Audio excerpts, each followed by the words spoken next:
and welcome to the Retro Hour podcast, episode number 113, your weekly dose of retro gaming and technology news with me, Dan Wood. And me, Ravi Abbott. And we would just want to say a massive welcome if you are a new listener to the Retro Hour podcast. And of course, if you listen every week, we appreciate you being there as well. Because checking our stats recently, we've had quite a lot of new people through the door. Yeah, totally. And it's great, just to see the podcast growing, but also retaining this really cool old school audience as well. Now, if you are new to the show, the way this works is, how long have you been a video gamer for? What age did you first pick up a control pad?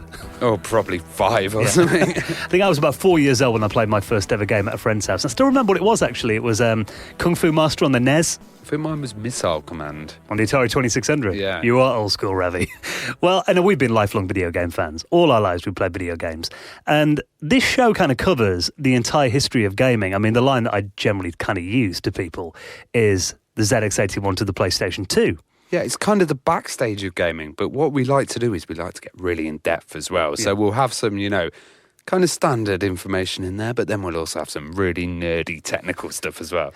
Because I was doing a bit of research recently, and the video game industry, how much do you think it's worth worldwide now? Billions. I know it's in the billions. $108 billion it's estimated, and it's going to grow this year. And this show, we kind of chart the history of an industry that went from garages and bedrooms in backstreet towns, and now is the biggest form of entertainment media in the world. Well, we're talking about barns and sheds and stuff, and our guest this week, David Wise, he was actually working for Rare, but he didn't know what was going on in the world. He was creating great games for the NES and for the SNES, and he did the soundtrack for Donkey Kong Country. Amazing game. Just absolutely amazing. And he kind of didn't know that there was this wider world because he was trapped in this shed with no internet, nothing, and there were people all around the world doing these different things. And that's what we're trying to do, because now the whole world's connected. But like you said, then before the age of the internet, a lot of that stuff isn't documented. No. Apart from a few magazine articles that you might find on archive.org. So the aim of this show is that we will bring you the backstage of gaming and get the people on that were actually involved in these legendary games, these amazing companies, the games that you grew up playing, essentially. And this week, our special guest, if you're a fan of Rare games, how many amazing titles did Rare put out on Nintendo platforms? Oh, just hundreds. And also there's some Genesis stuff. There's just God, he's even done Ukulele now, which is the new kind of Rare remake. Yeah, like a school reunion kind of game, isn't it, really? And so today we're going to be talking to David Wise, who's actually going to be coming in the studio in about 20 minutes from now. He's on his way in because he lives just around the corner, so we thought, instead of getting him on the phone or Skype, we'll get him in. So always nice, isn't it? Get the kettle on, Ravi. And we just want to say, we might need your support soon, guys, as well, because we have gone in for something that we're crossing our fingers for. We're not overly optimistic, but we like to get involved anyway. And that is, we've put an entry in again for this year's British Podcast Awards. Yeah, it's a really good awards, and I hope we get a free bar this time like we did last time. Yeah, we shouldn't have probably announced that in the podcast the other week. There'd be loads turning up now. People just come in, not bothered about podcasts, just want to be there. But it was the first one last year, and the entries closed about 2 weeks ago, so we've gone for Best Interview Podcast. Yeah, we went for Best Newcomer last year, and I think seeing we've done over 100 interviews now every single week, I think we kind of stand a good chance in Best Interview. Well, fingers crossed, and there are going to be some public votes open soon as well. Maybe by the time the show goes out, and they're going to open mid-March. So if we, do need any help, guys, we'll post those on our social media platforms. Anything you can do. I remember last year it was literally fill your email address in and click a button. To vote. So it always makes a massive difference to the show, and any way you can help get the word out there. We also have reviews now that we have on Facebook and iTunes as well. So all of those do help us get us in front of new people. Totally. And what also helps us get in front of new people is the donations. You guys are helping support this show and helping us bring amazing guests and events to you. Because people don't realise, doing a weekly retro gaming podcast, doing a weekly podcast of any genre, it actually costs more than you'd think. Yeah, and there's a lot of stuff that goes on behind the scenes that you guys don't see. A lot of time that me and Dan put in to make this show fantastic. We do it out of the kindness of our hearts because we love doing it, but if we can get any help into the running of the show, that means we don't have to pay for it all out of our own pocket. If we can split the cost of it with you guys, that's always appreciated. And of course, for making a donation, any amount, big or small, it all goes back into the running of the show. And you will find your place in the very prestigious, drumroll. That hurt my fingers. You'll find your place in the Hall of Fame. Now, this week, thank you so much, John McDowell, Tom Lehrmans, Daniel Waddington, and Matthew Martin, who all made donations into the running of the Retro Hour podcast. You can do the same. We've got a little PayPal button and a cryptocurrency. If you're into that, you'll find it all on the front page of our website, theretrohour.com. Now, before we chat to David Wise, a few stories that we need to talk about this week. Artificial intelligence. What do you think? What do you think of that? It's scary, Skynet and all that. But what they're actually doing at the moment with artificial intelligence is they are training it using old arcade games.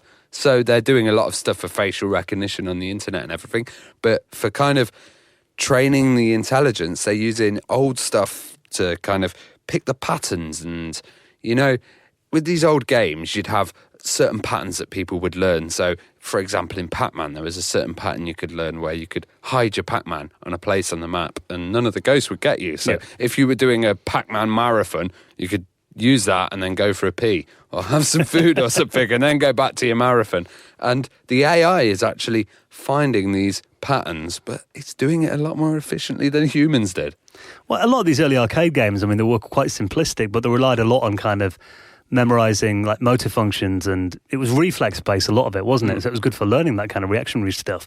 And there is actually a learning computer that's based at the University of Freiburg in Germany, and it's been playing Q*bert. Ah, yeah, Q*bert. So that's by Warren Davis, and we've had him on the show. So check that episode out. It's really good.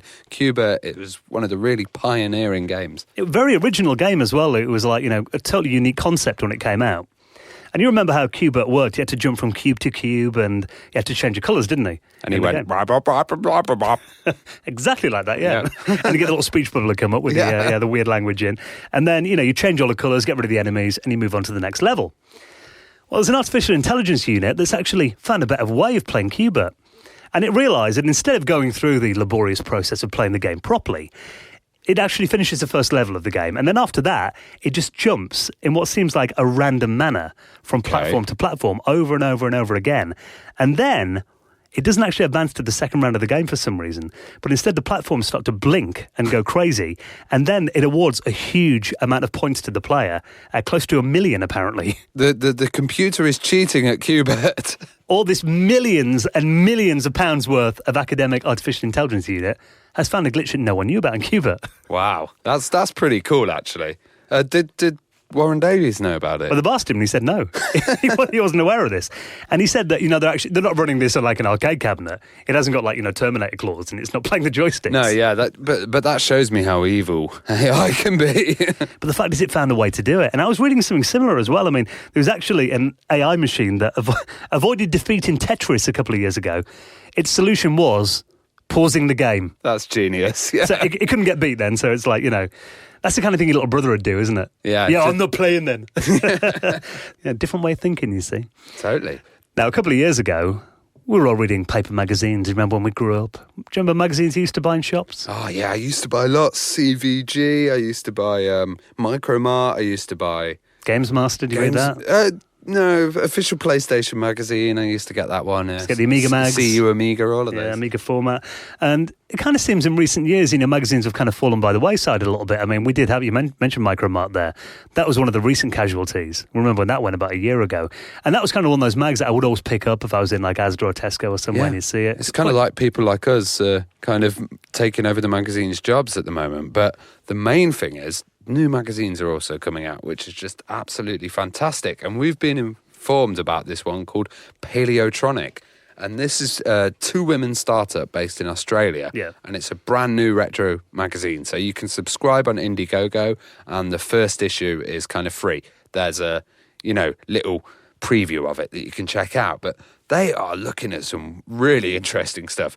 I find this interesting. It's the Consumer Electronics Show. You know, the original ones and the history of them. Yeah, so they talk to Apple co-founder Steve Wozniak, like, oh my God, Woz, we want you on the show. Come on, Woz. Yeah, Stuart Chaffee. And these are just amazing figures in gaming and kind of in the history of computers as well. They talk about Apple II. They've got a whole issue that's centered around cathode ray tubes. Proper hardcore stuff. I just can't wait for this one. I'm looking at the front cover here and they've got like an Apple Newton on there, which you don't see all that often in the cover of magazines anymore. An Atari ST, a Commodore 64, the Nintendo Zappa's on there too. And they're talking about Quantum Link, which I think was like it's an early BBS kind of Commodore 64 service. Yeah. What became AOL, wasn't it? Yeah. Quantum Link. They got stuff about Amiga soundtracker mods in there as well. The Jackintosh, that'll be, the Atari ST.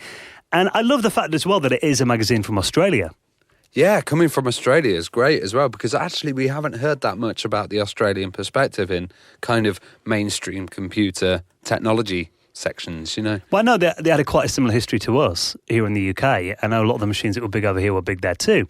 But I always remember reading, like, you know, when I used to buy like Amiga Format, for example, you'd always kind of get like kind of peed off people from Australia writing in saying, I don't get the magazine until like 3 months later. Yeah, and I pay $15 for it. It's like... But having a magazine on the flip side of that, because I imagine it's probably the same with like Retro Gamer magazine now. If you buy it abroad, it probably costs a lot more than it does here. And also the internet kind of decentralises it all, you know. You get it from Indiegogo, it gets printed and it gets sent and stuff. So, you know, it's not like where they had to import it and then send, you know, really overpriced copies in the shop and everything. Well, I love a paper magazine, though. I love the smell of, you know, folding back the front cover and having... You know what I used to do? When I really loved the magazine, I used to read the first, like, 7 pages. Yeah. And then I'd put it aside and save it for later in the week and then read the other ones. So you didn't indulge all at once? Yeah, just don't do it all at once. Really read them detailed. You know? Anyone that used to read magazines back in the 90s, I'm going to say... as soon as I say this, you'll remember that smell. Do you remember peeling off a floppy disk, like on the cover? Remember the smell of that tape? That's what they need to do next with this. Have like floppy disks. So it comes with a free cathode ray tube. Well, yeah, and they're very high voltage. Probably that's probably not the safest idea. But it's great to see a new magazine coming out, and especially one about retro gaming. I mean, there is obviously the big one, but it's nice to have more out there. Yeah, and I think it's a kind of wider look at the technology as well, which is just fascinating. Yeah, a bit beyond gaming, a bit more computers too, which is cool. So if you want to find out more about that, it's brand new. It's on Indiegogo right now, and we'll put the link in this week's show notes, along with all the other stories. You'll find them at theretrohour.com. Now, when you were a kid, did you look after your games, or were you a bit reckless? Most of my games are copied, so I didn't look after them. But there was this one incident where I was quite reckless with my friends' games, which was my best friend John Thorpe had borrowed me a copy of Desert Strike, and I kind of took it home and then dropped it down the stairs, and it just smashed to pieces. And that was like really early PlayStation, when the original PlayStation the big thick cases were like really expensive, you know, PlayStation originals. Yeah. So I kind of glued it together, because this was still in primary school. With super glue? With super glue, yeah. And made this kind of PlayStation original box mosaic-looking thing. Handed it back to him, and then subsequently got battered by my best mate. Yeah, so no longer your best friend after that, mate. He still remembers it. I went to his wedding and he still remembers it. Well, he's got an invite to the wedding. He didn't know Grudge for that long. But for me, I remember there was a kid at my school. I lent him a Commodore tape. And it was over Christmas, and he'd been off like for a week before Christmas with the flu. Then we had the Christmas holidays, and there's a copy of an old fighting game called Yi Ar Kung Fu. Yeah, it's kind of like, you know, a crap version of International Karate Plus. Sounds crap. Yeah, it wasn't that good at all. It was like 4 or 5 stages that repeated over and over. But I mean, I didn't have many games then. It was before I figured out tape-to-tape copying actually, and I'd loaned my original copy of the game to him. And then when he got back, I was asking for it every other day. You know, you're going to bring my game back then? Oh, yeah, I'll bring it back tomorrow. Didn't for ages. Eventually got it back about a month later, and he gave me it back without the cassette tape box. Oh, no. What was your solution? Well, I said to him, where is it? And he goes, you didn't give me the box. I'm like, definitely did. So then I went home. I thought, right, you know, I need to sort this myself. Actually made my own cover using felt tips.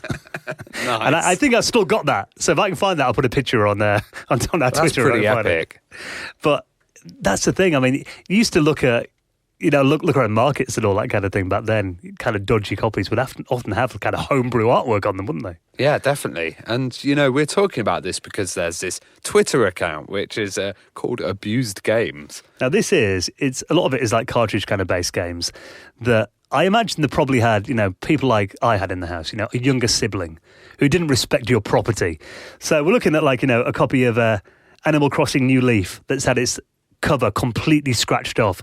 The label off the cartridge is missing. So it's actually got a bit of paper behind it just wrapped around it saying what it is. Or maybe a copy of GoldenEye on the N64. Well, they've actually put some kind of, you know, those 80s sunglasses that like Calvin Harris wears with the holes in. They've actually drawn that on Pierce Brosnan. I'm just looking at one here. It's Pokemon Snap, and some guys wrote possibly the worst game ever made, and then drawn an awful Dreamcast logo on the side of it. Obviously a Dreamcast fan there. Yeah, nice to see them in the wild now and then. But this Twitter account, Abused Games it's called, they go through and they kind of rate them so that they've rated that one condition acceptable. So if you ever got any like, you know, beat up old cartridges or discs or anything like that, get them sent in at Abused Games on Twitter. It's worth a look through as well. It's quite a giggle, I think. Now, do you remember a couple of years ago, there was that big scandal in retro gaming that it turned out Mario had retired on the sly. Oh, God. Retired? Do you think he collected too many coins and he's just like sitting on his pile? He stopped being a plumber. Now, I think it was actually the start of last year, wasn't it, the story broke? And Nintendo Japan had put like a little biog on their website of Mario, which you think is pretty harmless. And there was one sentence in there that sent the gaming world into absolute outrage. And that was, Mario used to be a plumber, the sentence said. And everyone's like, whoa, hang on. We didn't know he retired. Used to be, yeah. So what happened there?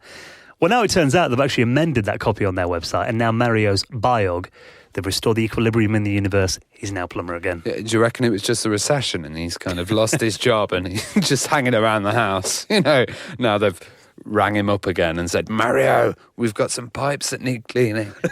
Well, there is a comment here on this article on Kotaku.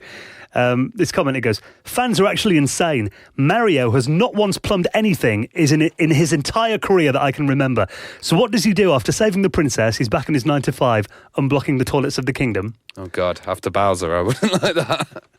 I mean, that's a bit disrespectful as well. He's rescued the princess, and then they put him, like, cleaning the U-bends in the castle. Yeah. That's not right. So, demand a bit more respect, Mario. That plumber is quite well paid. Before we get into this week's interview with David Wise, tell us about the untold story of the women who created the internet. This is a new book. Yeah, it's called Broadband, and it's by Claire L. Evans, and she is a writer for Vice, which is a really cool media outlet. Like a culture magazine, isn't it? Yeah. And they're talking about how women were actually, originally when they talk about computers, that would be the role of a woman. She would be the human computer and basically come in and, when they had Bletchley Park and there was that great film, The Imitation Game. Yeah. And they would talk about how there were women behind the scenes that would be doing computers. Actually, there wasn't many women in that film, surprisingly. No. But this is like the backstage story of it. And I think this is a really important thing that needs to be kind of expressed and put into the mainstream media. It's been ignored, and there's films at the moment, there's Hidden Figures, which has come out, which has showed how women really helped with the calculations of NASA and the kind of moon landing. There's also The Rise of the Rocket Girls, which is... That was one I was thinking of, yeah. Yeah. And it's kind of getting into mainstream culture, but the true story hasn't been told. And, women involved in kind of, computers, it's been absolutely massive. Ada Lovelace, she was involved coding for Babbage's difference engine. This is like, before any concept of a computer program or a digital computer existed. Yeah, and it's like, you often think of the stereotypical kind of old school image of, computer programmer. It's always a guy in like a white lab coat back then. Yeah, but then you always see the footage and there's always these women back in the back, doing fantastic work. And they've kind of been ignored. And this is great that this book's coming out. So I recommend that everyone has a little look at it and kind of buys it. Just to find out a story that you probably didn't know anything about before. Yeah, and we would love to have more women on the podcast. We're always struggling. It's hard because those early days of computing, there's a lot of men that would be noticed and talked about. But I think out of our 100 guests, we've only had a few women on, so we'd love to have more. Sadly, we're not going to get the Countess of Lovelace on because she died in 1852, but Oh, yeah, no, but if you see the films about Ada Lovelace, they're absolutely amazing. She was called an eccentric back then, but she was an absolute genius. Well, especially, they're doing an e-book version of an audiobook as well, which, I love audiobooks because when you're driving around or you're on a plane or something, they're really good to listen to. And again, it's hearing something about an industry and kind of an invention that you love that you didn't realise had this kind of hidden history. Yeah, definitely. Like and, I think because we're doing a show about this, we really need to promote stuff like this. Absolutely. So it's by Claire L. Evans. It's called The Untold Story of the Women Who Made the Internet. Broadband, it's called. So if you want to get that, we'll put a link in this week's show notes at theretrohour.com. Right then, guys and girls, thank you for checking out episode number 113 of the Retro Hour podcast. We'll be out again next Friday. Please do keep all your reviews coming in on your favourite podcast clients. I think we're nearly up to 100 on iTunes now. Oh, yeah, totally. And join us on Discord as well, please. What have you been chatting about on Discord then? Beer. Yeah, again. Beer for quite a while, yeah. I do look. I have a little look on Discord, because I can't get on it at work normally because I think our firewall at work blocks it. I'll start going on my phone. I've scrolled back through the day and I'm like, Ravi's talking about all sorts of random stuff on it. Oh, what's that there? But there's quite a lot in there. We've got a couple of mods and stuff. And the quite cool thing is actually that you have quite a lot of people from Europe that will talk, Yeah. and then they'll all go to bed.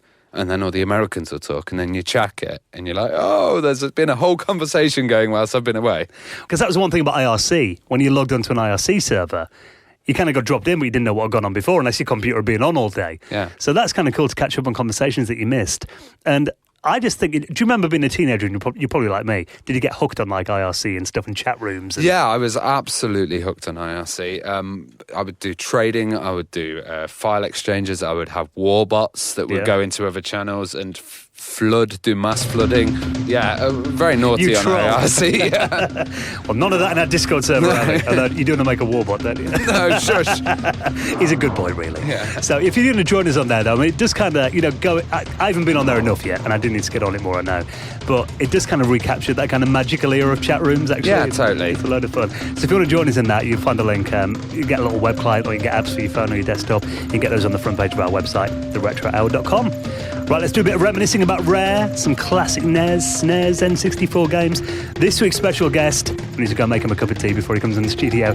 David Wise is our guest this week, and we'll catch you next Friday. Ciao.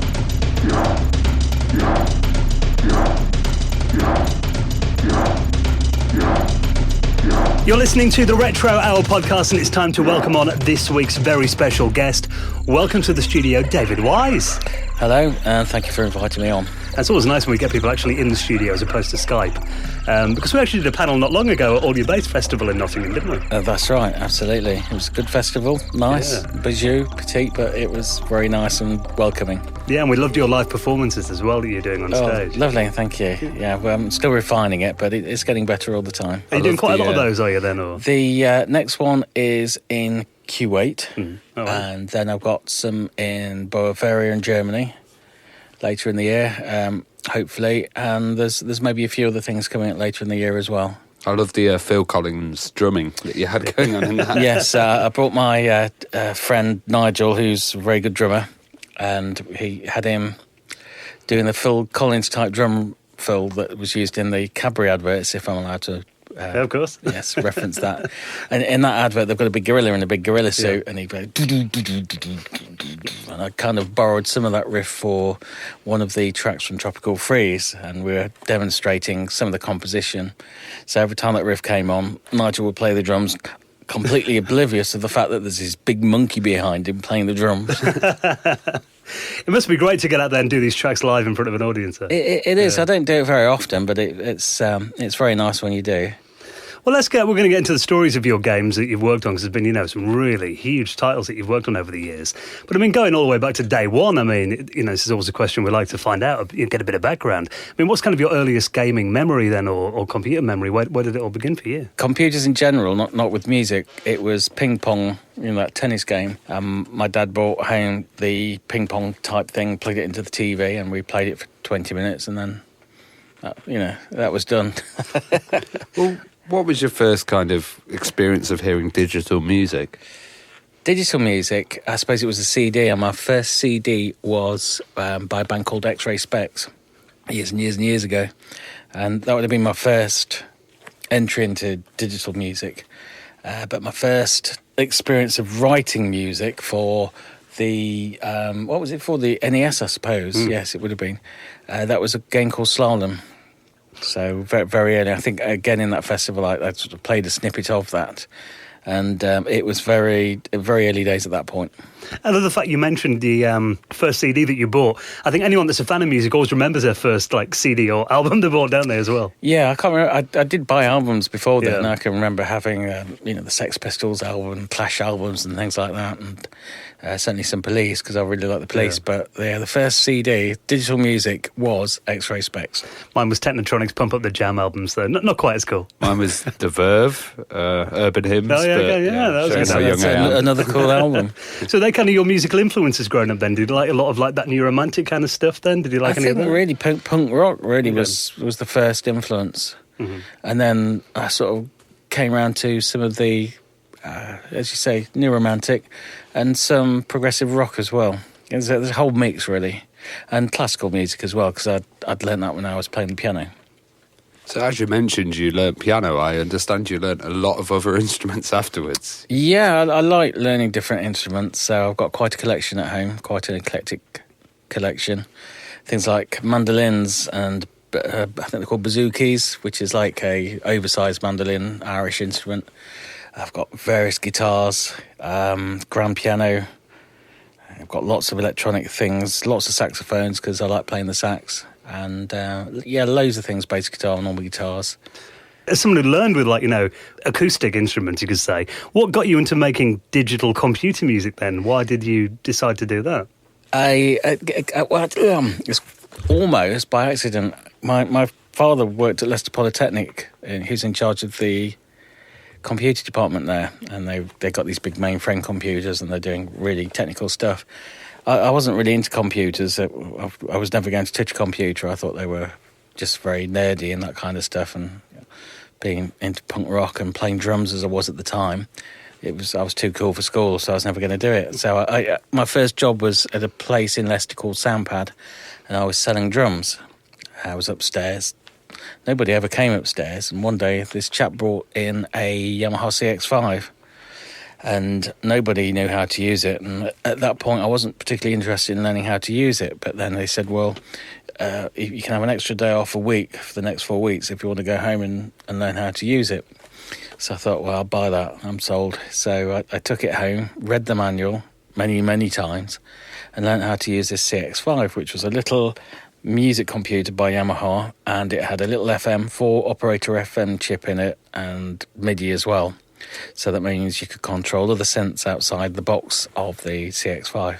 How kind of revolutionary was MIDI when you first kind of used it? It was incredibly early days. I mean, if it seems really basic and taken for granted now, but at the time, to play one synth and take a cable out of it and to be able to play another, that was revolutionary. That was world-changing. Suddenly you could have a nice DX sound on your DX7 and play a Juno 106 sound at the same time. And that was quite a thing, really.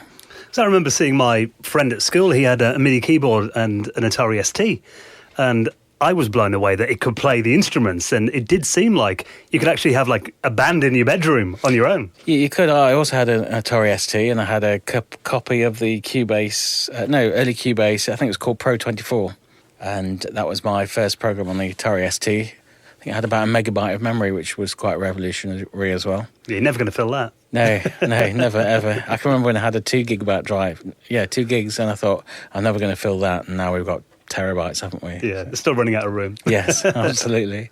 Well, how did the use of the CX-5 lead to you kind of meeting up with the guys from Rare? By this point, instead of demonstrating drums upstairs and talking to nobody, I was downstairs on the main shop floor, outselling everybody by 10 to 1, really. Just demonstrating MIDI keyboards. People would come in and go, oh, yeah, that's great, that's the future, and they'd walk out. One day, 2 gentlemen walked in, and they were called Tim and Chris Stamper, who later went on to form Rare. And they said, well, can you demonstrate this equipment? I had no idea who they were, never heard of them in my life, because you wouldn't have done. I just thought they were 2 gentlemen that I was going to sell a CX-5 to. So I demonstrated things like We Close Our Eyes by Go West. Go West, yeah. that's the band. And a few other things, Nick Kershaw and people like that who are well into the electronic instruments. And he said, well, have you got anything else that you can show us? I said, well, there's a couple more. And I played them. I didn't tell them who'd written it. And eventually they asked, well, what's this? We don't recognise it. So I said, well, it's something I've written. And Chris turned to Tim and he said, oh, it sounds like Monsters. And I'm thinking, Monsters? What does that mean? But they seemed to like it, and they said, oh, have you got an office? And I thought, wow, another sale. That wasn't too bad, was it? So we went upstairs, having showed them the CX-5 and a Korg Poly 800 and a Korg SQD1, which was a sequencer, which is like a little computer in a box that talks to lots of instruments. And we went upstairs, and they said, oh, would you be interested in coming to work for us? And, of course, it was a lot more money. I was on a YTS scheme still. I was still outselling everybody, and I was still on a YTS scheme at £35 a week, and they were offering me £40, so that was, it was a clear winner. Absolutely. So did you have any idea about the games industry at all? No, it was a bit weird. It was a bit of a strange job. Of course, they'd bought all of this equipment and hired me, and we took all of this equipment over to Twycross, and they had a farmhouse there, very nice farmhouse, and I was in an office, Billy No Mates, all on my own, and they said, do what you want, go and create some music. So I created some music for a couple of things that they were demonstrating. One of them was slalom, and I got a Roland sound canvas as well. I got all these great sounds, and they said, oh yeah, that sounds great, but you've got to put it on this. And then they showed me Mario, and I was going to have to put it on this little chip, which is basically an 8910 chip, for lack of a better description, which is, I think it's 2 square waves, a saw wave, and a noise channel. And you've got 4 notes, 4 very simple waveforms. And I had to take all of this music that I'd spent the last 3 or 4 weeks composing and turn it into chip music. And I didn't really have any experience of programming at that point. I just had to decode it. On the keyboard, it went from 81 in hex language, 81, 82, A, B, C, D, F, then up the scales. And then we also had the length of the note, which is also a hex value. So I wrote all these codes down and stuff and started programming away, and it was a bit hit and miss, took a lot of experimentation. But eventually I learned how to manipulate the NES to actually play tunes back that were very basic and sounded like a glorified doorbell. Well, as you said, it had to fit on this tiny chip, and it was also on a cart, which is, must have really limited the amount of information you could have on there. Oh, well, yes, and also memory was at a premium, so it had to be as small as possible. There was nothing like MIDI, couldn't use MIDI, it had to be programmed in because it kept the memory footprint as small as possible. Would the game developer allow you a certain amount of space? Or? Yeah, you had to really argue for that, though. I mean, if they could have taken it for graphics, they would. When we were working on the Super NES, which we'll talk about later, it had 64K, and they wanted to take 32K for the graphics compression. Had to really fight for that one. Do you think having a background in reading music, did that help you make computer music then? Or do you think you don't need that skill? Or I can read music, but since I've had piano lessons, I've never used the ability to read music. It's all done by ear, because it's a much faster medium, it's a lot more accurate, and it's a lot more free as well. It's a lot more expressive. Reading music's very mechanical. It's even more computer music than computer music, really. Yeah, good point. I mean, the NES was obviously a huge console around the world, more so in America than it was here. Yes. I mean, did it feel a bit strange for you to kind of be on the other side of the pond working on this system that was bigger, like 1,000 miles away? Obviously, I was working in Twycross, which is in the middle of nowhere. We didn't have the internet. I didn't know anything. I didn't know how big the NES was. No idea at all. I just thought it was some random small town thing that they were trying to squeeze some tunes out of and some games out of. How big it was at the time, I didn't know. I wouldn't know for several years, even after the Super NES. Did you have any freelancers joining? Because I know a hard thing for a lot of developers was actually getting contracts as freelancers, and being in-house, it must have been a bit reassuring just to have constant again, work. I didn't know anybody in the world who was doing what I did.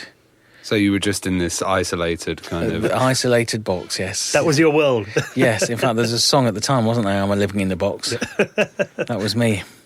I mean, did you get to see much of the rest of the company then? Did you have staff nights out? Was there any kind of culture there where you literally locked away on your own all the time? It was very small. There were only a few people there. There was Tim, Chris, myself, a guy called Kev Spalis, who I still drink with these days, Mark Betteridge.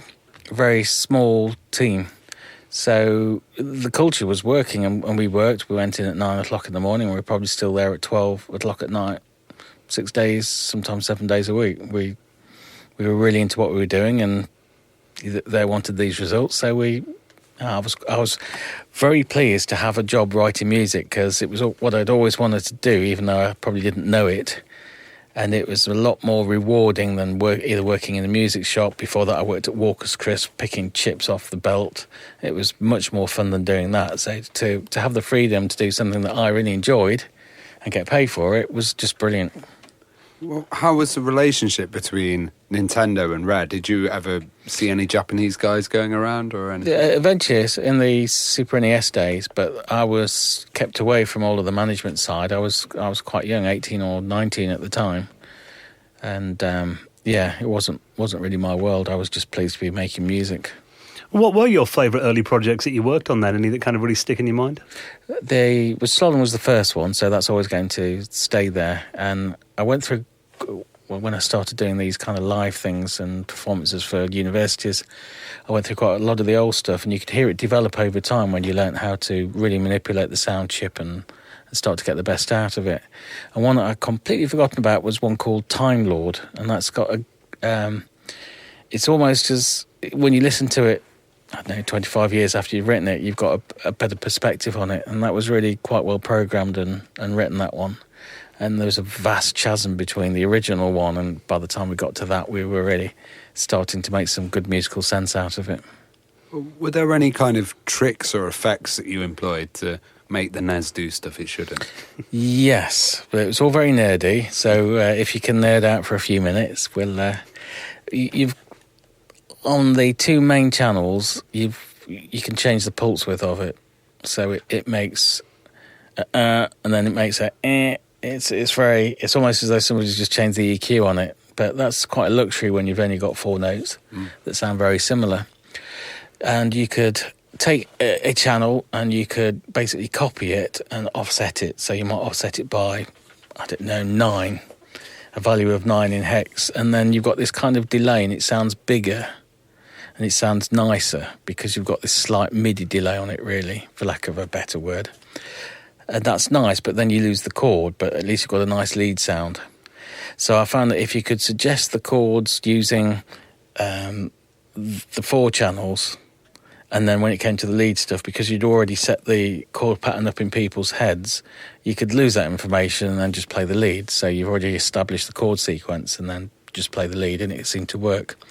The other thing that I did as well was to go through the sounds quite quickly, and then you've got some movement in the sounds, and that's the whole deal with composition, it's movement. And even back in the early days, I found that if you've given something some life and some movement, even if it's quick and it's subtle, it sounds better than just playing a note. It must have took you ages to work out these routines and tricks. Oh, it did, yeah. Years, really, to optimise it to give a good performance. And that's what it was about, really. It's giving the music some life and some movement to get the performance that you want. When we got into the 16-bit era, I think most people do consider the Super Nintendo had the best sound chip of that era. I mean, that must have seemed like a whole new world had opened up. Oh, absolutely. Yeah, when you've been fighting the NES and trying to get the best out of it, when somebody offers you 8 channels of samples, even if it's 4-bit PCM, it's a world of difference. And it sounded quite good as well. The decompression on that chip, went to 16 bits, and even though it was a 4-bit sample, it still sounded very nice. The only downside was 64K of memory. That was tiny. So did you kind of feel a bit of superiority over the Genesis with their sound chip back then? Or?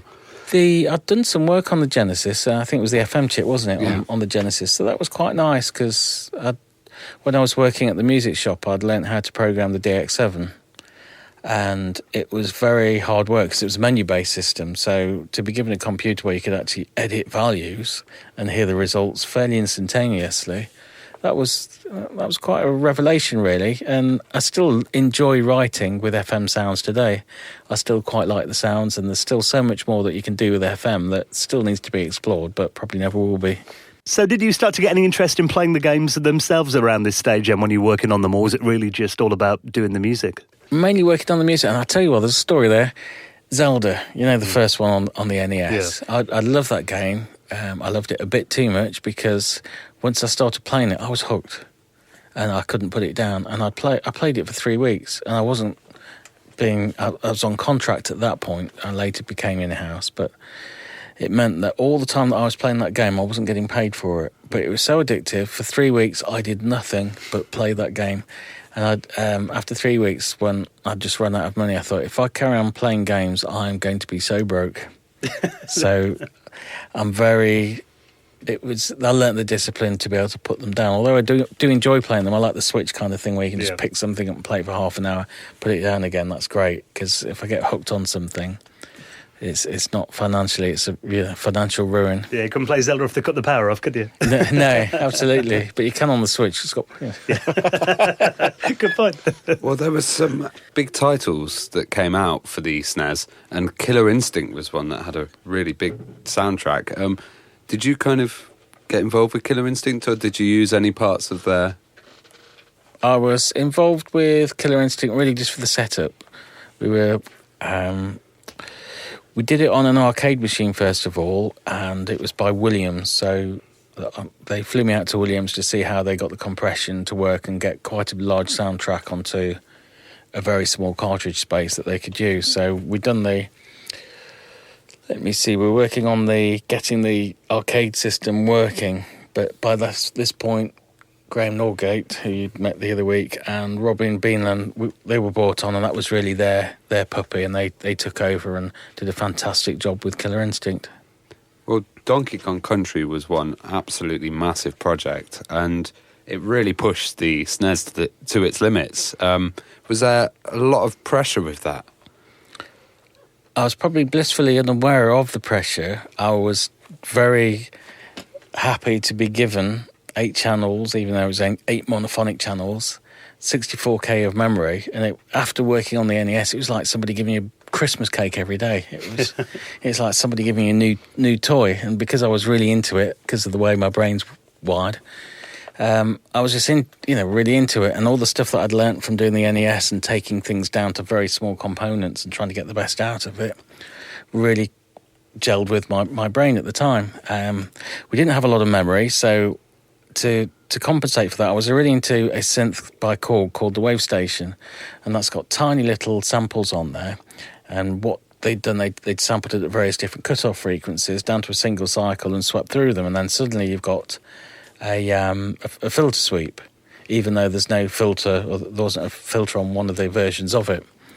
And I thought, well, I could do that on the Super NES because everything was still coded at that point. I could take it down to really nuts and bolts, down to single cycles, and I could set up subroutines and do stuff that you just couldn't do if you had MIDI at that point.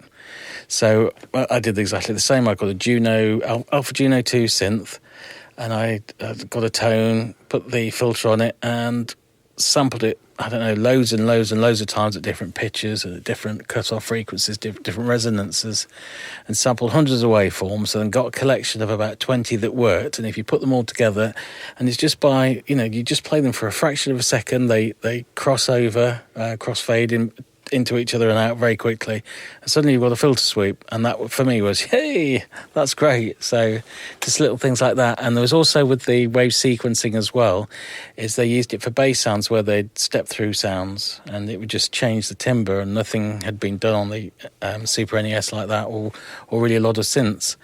So I was able to, and if you listen to Aquatic Ambulance, it's just stepping through waves with a bit of a volume cut off at the end, and it does it quite nicely. It sets up a nice pulse and a nice rhythm, which was nice to base the rest of the song on. Well, that game, I remember reading about it at the time, and graphically it was that kind of pseudo 3D, wasn't it? Yes, they it used was. the Silicon Graphics engine for it and everything, and it kind of, I read about it at the time, and people were talking about how it's like such a revolutionary game, and I imagine there was quite maybe like a goal to make that like kind of a next generation game. I mean, were you given kind of a brief to make this like really powerful? And I was aware that they were using pre-rendered graphics, and when you'd seen what was working on the SNES before, on what they'd done with the Silicon Graphics machines, I don't think it was competition. It was to be able to complement and support what the guys were doing with the graphics and not let them down. Because we're talking about camaraderie. You are aware you are part of a team, and you want to support the team as much as possible. And I was really trying to stretch the boundary of what was on the sound chip so it matched the quality of the graphics. did it feel like you're trying to push the system to the limits with that game then? Oh yeah, absolutely. And I think when we got to the next one, DKC2, then I think that's as far as I could push it anyway. Well, how early on did you get the Ultra 64, as it was then? I didn't know it was called the Ultra 64, so and I didn't know at the time either that it was called the Super NES in Japan. So it's I have a lot of names that are still incredibly retro because they were our internal names. It was just came along one day and somebody put it on my desk and said, we're doing this game. 'Cause I've heard stories, it was Project Reality, I think it was originally called, and like people like having access to prototype units that were the size of photocopiers and everything. I mean, was it mostly a finished product when you started working on it? I think it was, yeah. It was quite a small unit with just this interface that went through to a PC, and that was my system. I'm sure they've been working on it for a lot longer, doing all the high level stuff. So by the time it got to me, and also, as ever with video games, audio tends to be the last bit in the chain. So all the graphics are done, then they show you, and you go, okay, I know what to do here, and you get on with it. Well, the world had got a bit smaller by this point with the rise of the internet in the mid-90s. I mean, did you start to kind of see a bit more of what was out there, or...? No, I was still beavering away in it was the cowsheds. They converted them into the music office. Mm-hmm. We didn't have the internet because they figured that if we did, we'd be distracted by it, which is a good point, fair point. So really, at this point, I had no idea, and it was still quite hard to get the internet, and it was still very slow, even in a domestic situation, so I didn't really explore things. When was the first time you went to Japan, then? We were doing the N64, we were doing Diddy Kong Racing, or at least we'd finished it, and we were invited over to the Nintendo computer show or something very similar. And it's basically in Akihabara, this big, huge hall, and they demonstrate. Pokemon was really big as well. That was probably the biggest game at the time, and we went over because Diddy Kong Racing was being shown at this games festival. It was very exciting. How did you find it out there then? Was it like a bit of a culture shock? Yeah, it's. I suppose I'd watched Blade Runner several years beforehand, and you think, oh, that's just sci-fi, but no, it's Japan. And it's very, very different, especially at that point. It was very different from the UK. It was like going to an alien planet, really. It was interesting to see. What did you learn kind of about the games industry out there then? How did it differ from back home? I think that was the first time I'd experienced kind of people who treated you like you were fans, I suppose. That was people come up and say, "Oh, we love what you've done on this," and I'd never experienced any of that before, and I just thought it was because it was Japan. So, okay, well, thank you very much. That's very kind of you to say. So that was different, and it was. You realise that what you'd been doing was having an effect on people at that point. They're thinking with the N64 as well. I mean, that was kind of the last of its generation to use cartridges as well. Yes. I mean, were you looking? Did you like that, or was that a limitation compared to like the PlayStation? I've said CD soundtracks and everything else did by then. I think for me, because when people are using CDs, you can normally have a soundtrack on there that's playing straight from the CD. But again, we didn't really get that luxury until after the there was the N64, then there was the GameCube. GameCube, yeah. So it was really after the GameCube until I could actually start using soundtracks that sounded like soundtracks. Well, did you start to get to know some of the Japanese composers then, or no? The first time I got to meet some of the Japanese composers properly was when I was working on Tropical Freeze, and Yamamoto-san he came over to Texas, where I was at a meeting in Texas. And that's really the first time, and we had a very nice meeting. I mean, he's a lovely gentleman, and I brought a photo that I'd found, and when I was about 18 or 19, working at home using a very old system on the NES. And at the time, I thought I was the only person doing this kind of thing. And Yamamoto-san thought at that age, he was the only person doing exactly that. And we were in these kind of parallel worlds doing exactly the same thing, completely oblivious that the other person would be doing exactly the same thing. And miles away. Yes, 6,000 miles away, but doing exactly the same kind of thing. Well, that was a huge project as well, Donkey Kong Tropical Freeze. It was, yes. Absolutely fantastic game. And I've got it for the Wii U. Were you kind of surprised about the Wii U not performing so well? Well, they'd done the Wii, which had the momentum, so I don't think I was surprised that it didn't do quite as well as they wanted it to. And also, they kept the name, so it was like the Wii Plus, wasn't it, rather than a new console. From a marketing point of view, if it was my company, I'd have changed the name completely. But, I'm not in marketing, and there's probably a good reason for that. I remember my brother, he's really into gaming, and I bought a Wii U. I think Ravi and I are the only guys who never actually have them. But it's I told him I got one, and he said, I'm not into motion controls. He, like a lot of people, he thought it was just a tablet for the Wii. Yes. Yeah, I didn't realise it was a whole new system, but it was actually a pretty powerful console. Absolutely, yeah. I mean, it's not... The Switch isn't that much more powerful than the Wii U. Yeah, if you play Zelda on both, there's barely any difference between them. Yeah. I mean, but with Donkey Kong Tropical Freeze, you used kind of a lot of wood instruments and sound, and why did you go for that kind of style with it? Probably because a lot of the instruments that I'd collected might have been acoustic flutes and wooden flutes, and I was just into that at the time. Did you get more into acoustic stuff going on, like compared to your previous stuff, do you think, recently? I like to use both. I think there's something about using an acoustic instrument that you can't mimic with electronics.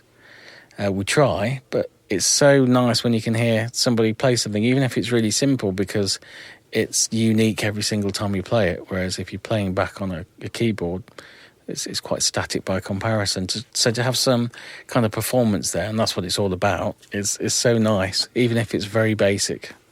Are there any games around in recent years that you've listened to the soundtrack to and been really impressed with? Like anyone else out there is really good? I think Metal Gear Solid, the original soundtrack, that's one of my favourites. But there's a lot, and you hear them and you think they're good, but any of standout ones, if I don't know, I enjoy listening to them, but there's nothing that really jumps through the hoops and says, you've got to listen to me, if I'm honest. But then the same is true about a lot of film soundtracks as well. The last time I had that, oh my God, that's a great soundtrack, was, give me a few seconds, it's back in the Super NES days, and it was Plock. Yeah. And, sorry, I've forgotten the chap's name who's done it. Is it Tim Follin? Tim Follin, yes. Yeah. Tim and Jeff Follin. But, Tim Follin is an awesome composer and very good with his technical. I think his brother Jeff did a lot of the technical stuff. I'm not quite sure how it panned out, but between them they'd just written this amazing soundtrack that sounded much better than anything I'd heard on the Super NES, and I was just in awe of their ability to produce this great soundtrack.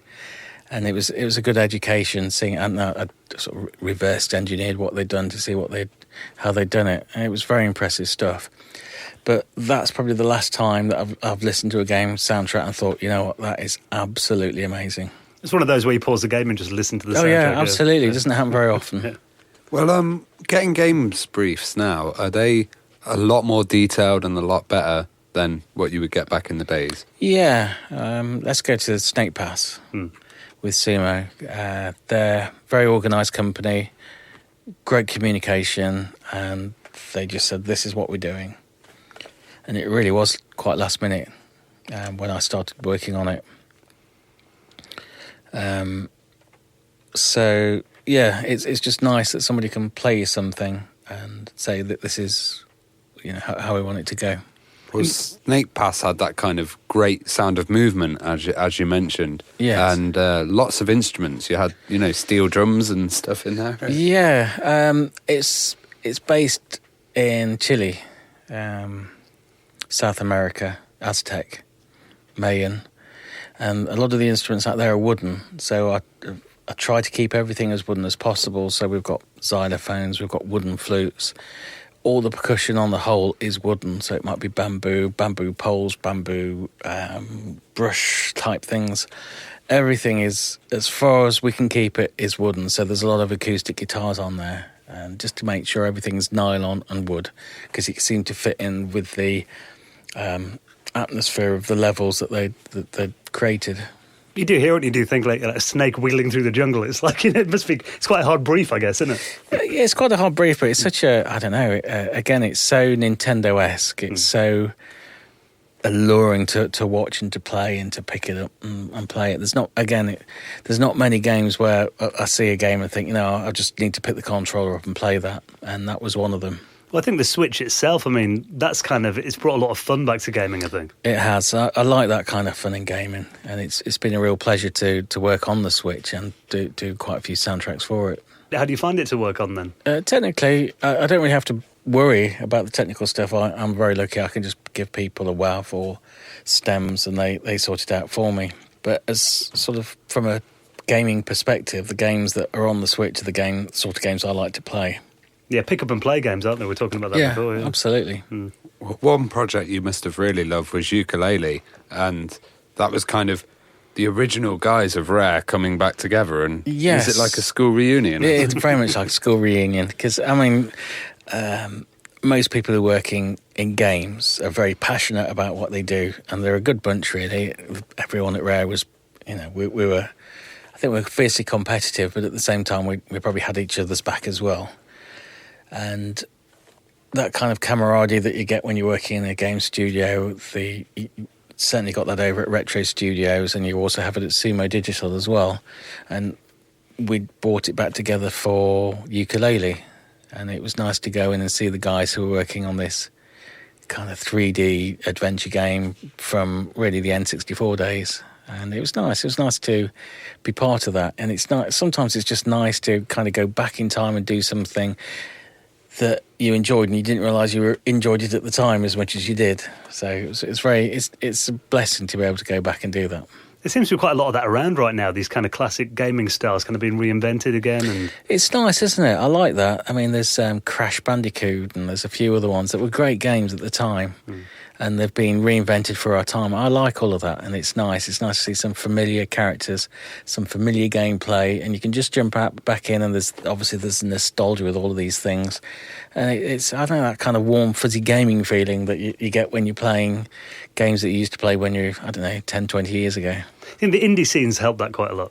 Yeah, I think we've got a very healthy indie scene over in the UK, haven't we? And I think it's very good for innovation. And hopefully there'll be a lot of exciting projects that started out as indie games that make their way to be AAAs eventually. Well, I love that kind of old school nostalgia connection, because there's stuff like the Donkey Kong rap, there was a ukulele rap on the video, yes. And it's just linking all these different elements. Yeah, I mean, that's Grant Kirkhope's bag, the kind of rap thing. So I'm not sure I could even write a rap that's as good as Grant, so I'm very pleased he's taken that mantle on. Well, David, we appreciate you coming in and joining us at 9 o'clock on a Tuesday night and giving up your time. That's fine. It's a pleasure. It's a pleasure to come in and talk. I mean, I could talk all night, really, I'm sure. Yeah, it's all good fun. Well, what projects are you working on at the moment? Is there anything coming up we should keep an eye out for? As ever, when you're working on video game projects, you have to sign a non-disclosure agreement, and I'd love to tell you, but I'd have to shoot you, and that would be very messy. You'd have to edit the show then as well. Yeah, yes, absolutely. So, do you tweet, and have you got a website and anywhere to I've got a bit of time coming up. I've just finished a project that I can't talk about, but it means that I've got a little time off at the moment. And I'm going to update my website. I have all these plans. I've been meaning to update it for years. So the plan is, given enough time over the next month, I'm going to update my website and spend a bit of time tweeting. And I've got literally thousands of photos. I had a bit of a year. I was busy all of last year, but when people invited me somewhere, and you go for these short weekends away, if somebody invited me, I'd just say yes, because I'm very aware these days that the clock is ticking, and whilst it's nice to spend time in your bedroom composing away, it's also nice to go out and meet people. So over the last 2 years, when people said, "Do you want to come?" I thought, "Yes, I'm coming." So I've been to lots of places on very brief weekends over the last 2 years, and I've got lots and lots and lots of photos that I'm going to share of these events on Twitter, or at least that's the plan. But every time I say I'm going to do something, then so far I've been very lucky as well. Things have come up and I've been very busy, so we'll see. That's the plan anyway. So if you got a selfie with David 2 years ago at an event, you might see it on Twitter soon. Hopefully, yeah. Maybe, we'll see.